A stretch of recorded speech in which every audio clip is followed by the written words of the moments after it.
Så det her det er Rasmus, som vil nu prøve at attempt to jump the river. Ja, strøm og vand. Oh my god, han gjorde det! Fuck, du er syg! Du er Ninja Turtle! Ja, bare pas på. Så er vi tilbage i TV-visen her. Hej alle sammen. I skal holde udkig udenfor her kl. 10 i aften. Så kan det godt være, at der kommer flyvende en kæmpe penis over hele verden. Så I skal sådan kigge efter det. Men som I kan se her alle sammen, så har vi et ret flot å her, som vi talte om med meget strøm igennem. Og det er meget farligt at hoppe i. Og hvis du er nu til en fest eller party, så lad være med at gå ned til en å, fordi det er ikke godt. Fordi hvis du nu falder i åen og drukner og dør, så er det ikke godt. Skjold? Hvad fuck er skjold? Nå, okay. Men som I kan se hernede, ikke også, så er der hernede i åen her.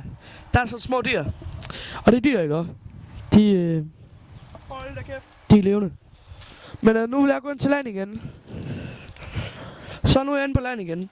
Føj. Og så går jeg den her vej. Du røg mig lige i hovedet.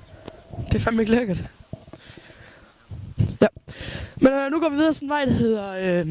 vi kalder den... hvad er det? Vi kalder den... Rasmusvej. Rasmusvej. Det er den her vej. Og det her er det Rasmusvej. Og hvis vi går videre hernede, så kommer vi hen til det røde bum, hvor der er sådan en blå kasse med masser af flasker i, og det er grønskur. Ej, hvor sejt. Ej, det er ikke sejt. Føj! Lugter mærkeligt. Nu vil Mads tage over Rasmus' situation i lidt tid. Yep, så vi ses derude alle sammen.